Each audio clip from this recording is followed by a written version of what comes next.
18 पूरे भारत से लगातार कोरोना वायरस से जुड़ी खबरें आप तक पहुंचा रहा है। देश में 21 दिन का लॉकडाउन है। आप भी नियमों का पालन करें और खुद को सुरक्षित रखने के लिए घर में ही रहें। न्यूज 18 इंडिया हर घंटे कोरोना बुलेटिन भी आप तक पहुंचा रहा है। लॉकडाउन के समय देश में 10 करोड़ लोग रोज न्यूज 18 देख रहे हैं।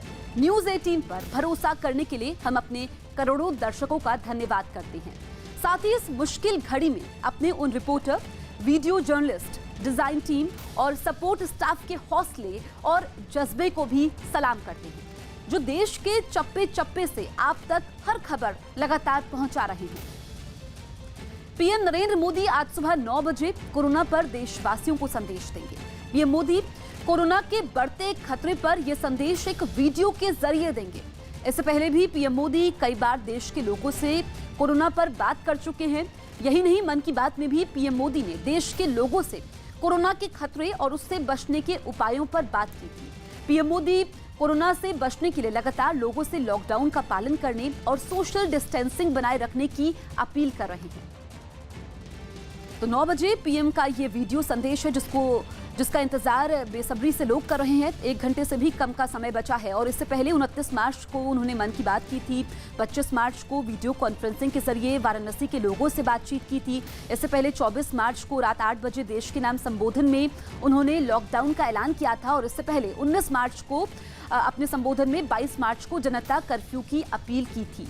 हमारे सहयोगी विक्रांत यादव फोन लाइन पर मौजूद हैं। विक्रांत, 1 घंटे से भी कम का समय बचा है। पीएम क्या कोई महत्वपूर्ण ऐलान कर सकते हैं? सभी को बेसब्री से इंतजार है पीएम के संबोधन का। देखिए, बिल्कुल जिस तरीके से प्रधानमंत्री ने कल खुद ही ट्वीट करके जानकारी दी है कि वो के नाम संबोधन करेंगे, अपना संदेश देंगे, तो निश्चित तौर पर सभी को ये उम्मीद है कि अब क्योंकि लॉकडाउन का 1 हफ्ते से ज्यादा समय बीत चुका है, 8 दिन हो चुके हैं, तो क्या इसके आगे की रणनीति होगी, इन सब पर प्रधानमंत्री हो सकता है प्रकाश डाले और किस तरीके से लॉकडाउन के बाद की स्थिति होगी और वर्तमान लॉकडाउन से क्या फायदा हुआ है, इन सब चीजों के बारे में वो जानकारी दे सकते हैं। और इसके अलावा ये बता सकते हैं कि आगे भविष्य में किस तरह की चुनौतियां हैं और अगर लॉकडाउन को हटाया जाता है, जैसा कि 15 तारीख तक का लॉकडाउन है, और उसके बाद अगर लॉकडाउन को हटाया जाता है तो किस तरीके से आगे काम करना है कि इस बीमारी को फैलने से रोका जा सके, इन सभी चीजों पर प्रधानमंत्री अपने संबोधन में प्रकाश डाल सकते हैं।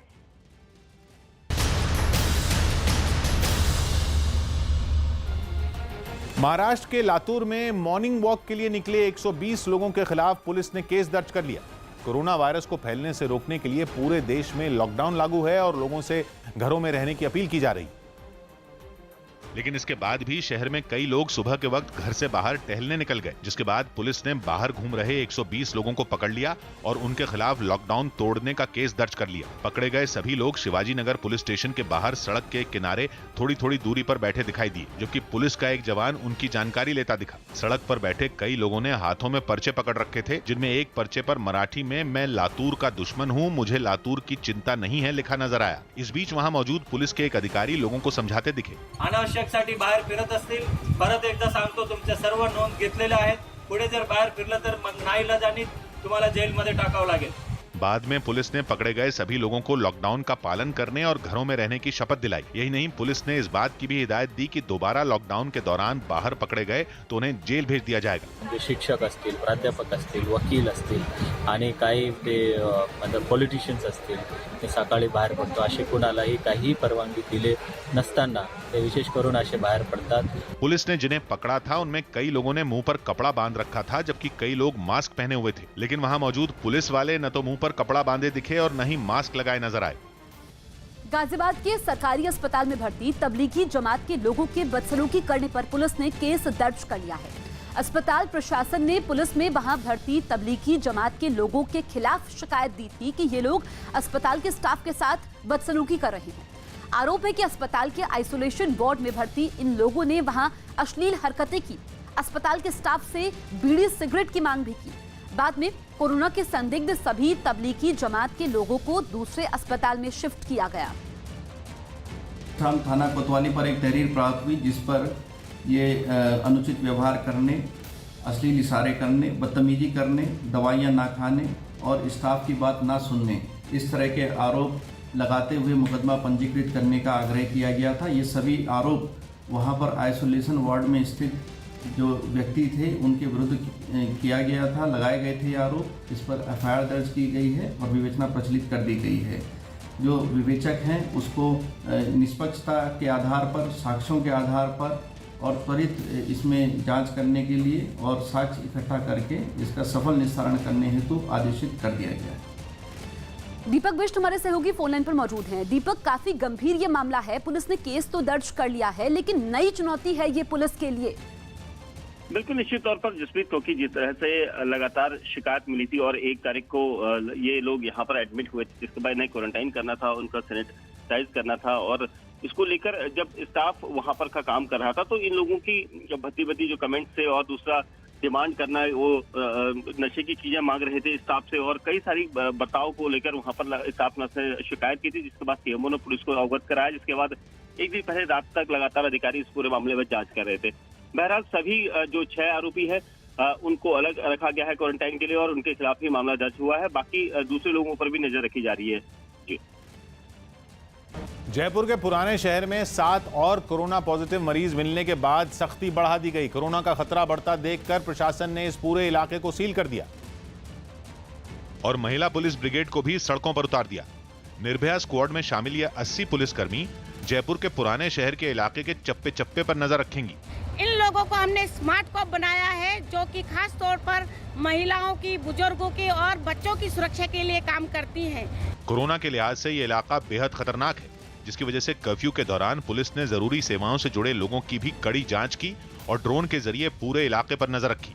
यही नहीं, पुलिस वालों ने लोगों के बालकनी में खड़े रहने पर भी पाबंदी लगा दी और उन्हें घर के अंदर भेज दिया। जयपुर में 41 पॉजिटिव केसेस मिले, उसमें से 33 अकेले जयपुर के वॉल सिटी के रामगंज के अंदर मिले। उसके बाद में रामगंज के अंदर सख्ती बढ़ा दी गई है। कर्फ्यू पहले से लागू है, लेकिन अब गलियां, रोड सारी सील कर दी गई है। जयपुर में 24 घंटे में 20 नए कोरोना मरीज मिले, जिनमें 7 मामले पुराने शहर के इलाके के हैं। मुंबई के पास नाला सोपारा में कोरोना से पहली मौत हुई है। वहां एक 67 साल के बुजुर्ग की कोरोना से मौत हुई है। मरने वाले बुजुर्ग को 27 मार्च को अस्पताल में भर्ती करवाया गया था। दिवाकर सिंह हमारे सहयोगी फोन लाइन पर मौजूद हैं। दिवाकर, जिस बुजुर्ग शख्स की मौत हुई है, क्या ट्रैवल हिस्ट्री रही है? देखिए, अभी तक जानकारी मिल पाई है उसके मुताबिक जो है, जो जिस शख्स की मौत हुई है उसकी कोई ट्रेवल हिस्ट्री नहीं रही है, बल्कि वो बाहर मतलब विदेश से आए एक शख्स के संपर्क में आया था, जिसके चलते उसको प्रॉब्लम शुरू होने लगी थी। साथ ही ये जानकारी मिली है कि इस शख्स को मधुमेह, किडनी की भी परेशानी थी और तमाम जो उसकी उम्र भी ज्यादा थी, इतनी सारी बीमारियां थी, उसको परेशानी होने लगी थी, जिसके बाद उसे अस्पताल में भर्ती किया गया था। और उस दौरान जब उसका कोरोना टेस्ट किया गया, उसमें उसकी कोरोना रिपोर्ट पॉजिटिव आई थी और पॉजिटिव आने के बाद उसका इलाज शुरू किया गया था, लेकिन उसके उसी बीच इलाज के दौरान ही उसकी मौत हो गई है। अब प्रशासन इस बात की जानकारी ले रहा है कि और कितने लोग उसके संपर्क में आए थे, उसकी तलाश की जा रही है और साथ ही साथ उसके अगल बगल के जो इलाके हैं, क्योंकि ये शख्स जो है नाला सोपारा के बगल का जो इलाका है वसई, वहां का रहने वाला है, उसके आसपास के इलाकों को, लोगों को होम क्वारंटाइन कर दिया गया है जसप्रीत। और अब पूरी जांच चल रही है कि आखिर कौन कौन से लोग इसके संपर्क में आए और कौन कौन लोग हैं जिनकी जांच जल्द से जल्द की जाए। मध्य प्रदेश के इंदौर में कुछ लोगों ने कोरोना के संदिग्धों की जांच करने पहुंची टीम पर पथराव कर दिया। पथराव करने वालों में 7 लोगों को पुलिस गिरफ्तार कर चुकी है।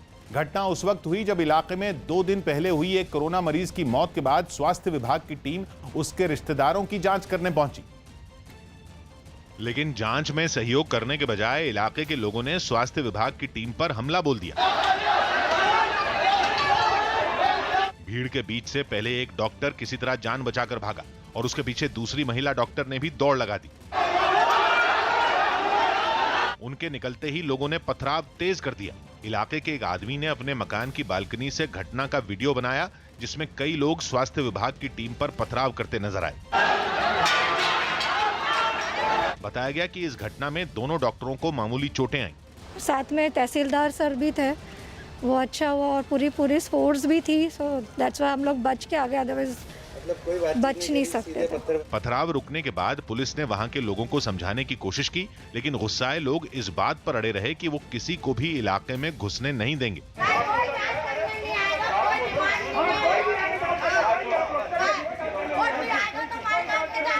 लोगों के इस रवैये से पुलिस का गुस्सा भी भड़क गया।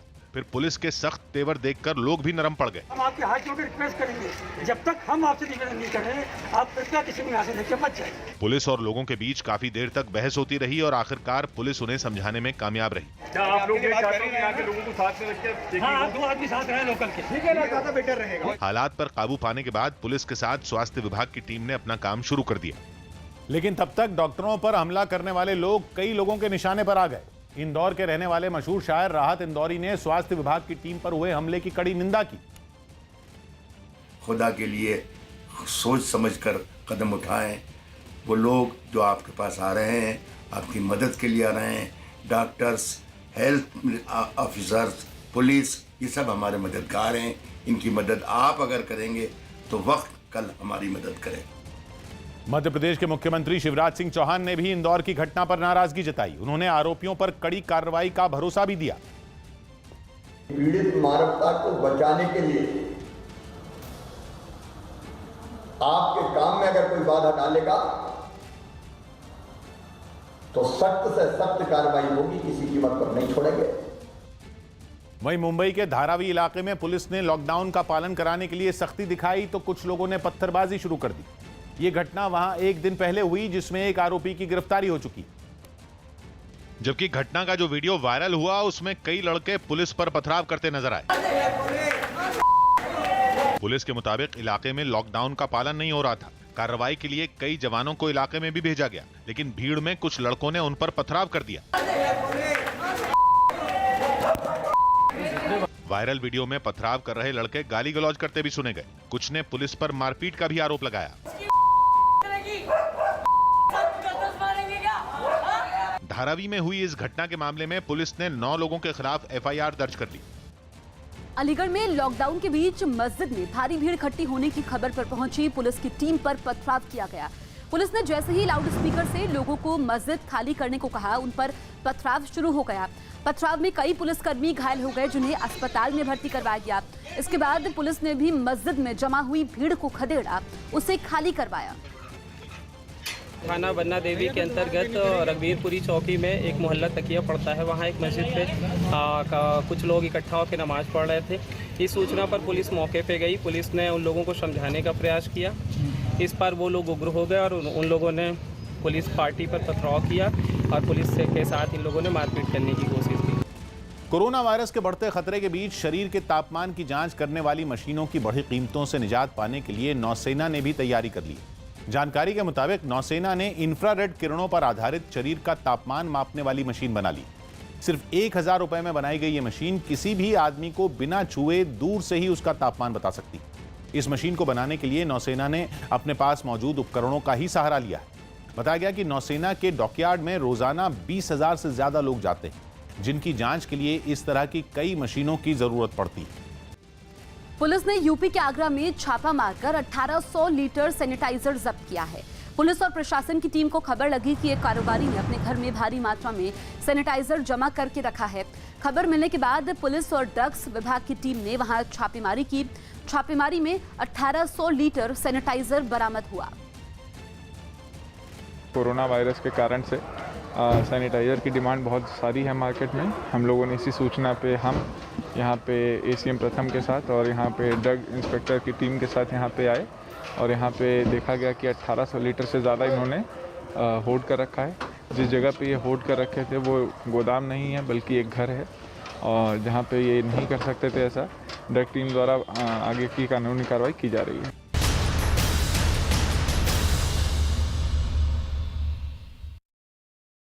अहमदाबाद में सरकारी राशन की दुकान पर गेहूं चावल लेने पहुंचे लोगों ने सरकारी आदेशों की धज्जियां उड़ा दी। सरकार की तरफ से फ्री मिल रहे राशन को लेने पहुंचे ये लोग कोरोना वायरस के खतरे से अनजान दिखे और सरकारी राशन की दुकान के बाहर लाइन में एक दूसरे के बेहद पास खड़े हो गए। हैरानी तब हुई जब इन लोगों ने वहां मौजूद पुलिस वालों की बात भी नहीं मानी और राशन लेने के लिए मारामारी करते रहे। अहमदाबाद की कुछ तस्वीरें दिखाना चाहूंगा। क्या सोशल डिस्टेंसिंग, क्या लॉकडाउन, किसी को कुछ पड़ी ही नहीं है। पुलिस की मौजूदगी है लेकिन लोग समझने को तैयार ही नहीं है। लॉकडाउन लागू होने के बाद प्रदेश सरकार ने गरीब परिवारों को फ्री गेहूं चावल देने का ऐलान किया था, जिसके बाद राशन की दुकानों पर लोगों की इतनी भीड़ पहुंच गई कि उन्हें संभालना मुश्किल हो गया। सड़क पर दूर तक लोगों की लंबी लाइन नजर आई और कई लोग बिना मास्क लगाए ही लाइन में खड़े दिखे। केंद्र सरकार बार बार राज्य सरकार को कहती रही कि लॉकडाउन को सख्ती से लागू किया जाए, सोशल डिस्टेंसिंग को मेंटेन किया जाए, लेकिन ये तस्वीरें कुछ अलग ही कह रही है। हालांकि पुलिस वालों ने भीड़ को रोकने के लिए दुकान के बाहर कुछ लकड़ियों के बैरिकेड बना दिए, लेकिन उनकी इस कोशिश का भी लोगों पर कोई असर नहीं हुआ। देश भर में लॉकडाउन के 10 दिन बीतने के बाद दिल्ली के यूपी भवन कंट्रोल रूम में आने वाली कॉल की संख्या में गिरावट आई है। अब वहां रोजाना लगभग 400 से 500 कॉल आती हैं, जबकि 28, 29 और 30 मार्च को रोजाना 1500 से 2000 कॉल आती थी। यूपी भवन में ये कंट्रोल रूम 26 मार्च से काम कर रहा है। इस वक्त हम लोग मौजूद हैं यूपी भवन में और यहाँ कंट्रोल रूम स्थापित किया गया है। जो यूपी से जुड़े लोग हैं उनकी मदद के लिए 26 तारीख से ये कंट्रोल रूम मौजूद है और 3 शिफ्ट में काम करता है। 5 हेल्पलाइन नंबर दिए गए हैं, लेकिन अब कॉल्स आने की संख्या बहुत ही घट गई है। इस वक्त हमारे साथ बातचीत करने के लिए इस मुहिम में शामिल हैं और कॉल अटेंड भी करते हैं। 26-27 को बहुत कम कॉल आए थे। 28, 29, 30 को क्या आंकड़ा है? 28, 29, 30 को 1500, 2000 के आसपास कॉल आई हैं और उससे अब संख्या थोड़ी कम हो गई है काफ़ी। इस समय कोई 400, 450 का एवरेज है कॉल्स का और इंडिया के सभी हिस्सों से कॉल्स आ रही हैं। मेजरली लोगों को खाने की समस्या है, उनको रहने की भी समस्याएं हो रही हैं। बाहर से यूपी में लोग आना चाह रहे हैं, लेकिन कोई अब हम लोग उनको बता रहे हैं कि आप जहाँ पर हैं वहीं पर अपना पूरी तरह से लॉकडाउन है, आप अपना वहीं पर बने रहें, वही आपके लिए सुरक्षित स्थान है।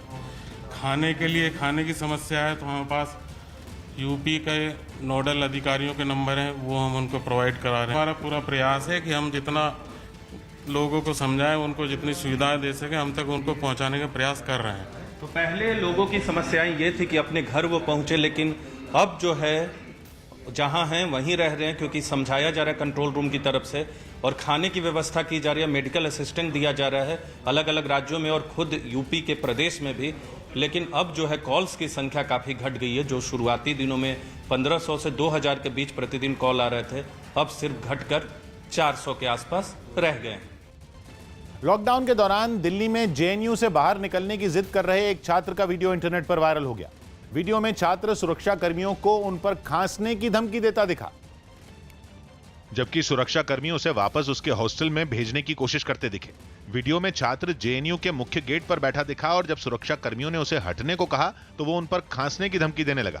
छुओ ना मेरे को, क्या मैं तो खांसता हूं आपसे। सुरक्षा कर्मी गेट पर जमे छात्र को उठने को कहते रहे और छात्र बार बार उन पर खांसने की धमकी देता रहा। आप बताओ ना, खांसता हूं, फैलाता हूं कोरोना। छात्र यूनिवर्सिटी से बाहर जाने की एक एप्लीकेशन लिखकर लाया था जिस पर छात्र के मुताबिक वार्डन के साइन थे, लेकिन सुरक्षा कर्मियों का कहना था कि वो साइन की पहचान नहीं कर सकते, इसलिए चिट्ठी पर स्टैंप होना जरूरी है। कोई स्टैंप है उसमें? वार्डन सिग्नेचर है सर। वार्डन सिग्नेचर मैं कैसे वेरीफाई करूंगा? आप जाके वार्डन को कॉल करो ना। मैं क्यों कॉल करो? आप कॉल करो। जब छात्र नहीं माना तो आखिरकार सुरक्षा कर्मियों ने उसे जबरन गेट से उठाया। दुनिया भर में तेजी से पैर पसार रहे कोरोना वायरस के खतरे से निपटने के लिए वर्ल्ड बैंक ने विकासशील देशों को तत्काल मदद देने का फैसला किया है। इसके तहत बैंक भारत को $1 अरब यानी करीब 7600 करोड़ रुपए की आपातकालीन आर्थिक मदद देगा। वर्ल्ड बैंक ने आर्थिक मदद के तौर पर पहले चरण में 25 देशों को विशेष आपातकालीन मदद देने का ऐलान किया है, जिसके बाद वो और 40 देशों की मदद करेगा। विश्व बैंक ने कहा कि इस आर्थिक मदद से कोरोना वायरस की जांच करने, प्रयोगशाला में जांच करने, जरूरी मेडिकल उपकरण खरीदने और मरीजों को रखने के लिए नए आइसोलेशन सेंटर बनाने में मदद मिलेगी। दिल्ली के निजामुद्दीन रेलवे स्टेशन के बाहर रेलवे पुलिस ने लोगों को खाने पीने का सामान बांटा। इस दौरान कोरोना वायरस से लोगों को बचाने के लिए सोशल डिस्टेंसिंग का भी ध्यान रखा गया और खाना लेने के लिए पहुंचे लोग एक तय दूरी पर बने हुए निशान पर खड़े दिखाई दिए, जबकि वहां मौजूद रेलवे पुलिस के जवानों ने उन्हें एक एक करके खाना दिया। एक दायरे में एक डिस्टेंस से लोग यहाँ पर बैठे हुए हैं और यहाँ पर इस तरफ आप देखेंगे तो यहाँ इनके लिए केले रखे हैं, यहाँ खाना रखा है। लगातार इसी तरह से आरपीएफ जो है वो इनको बांट रही है। आरपीएफ कर्मचारियों ने बताया कि लॉकडाउन लागू होने के बाद से ही वो लोग जरूरतमंदों को रोजाना खाना बांटते हैं। ये जब से लॉकडाउन हुआ है तब से खाना प्रोवाइड किया जा रहा है रेल प्रशासन की तरफ से। खाना लेने पहुंचे लोगों ने भी उनकी मदद करने पर रेलवे पुलिस को धन्यवाद दिया। डेली खाना मिलता है, बदल बदल के खाना मिलता है। अच्छा। आरपीएफ लोग वाले हम लोग को देते हैं।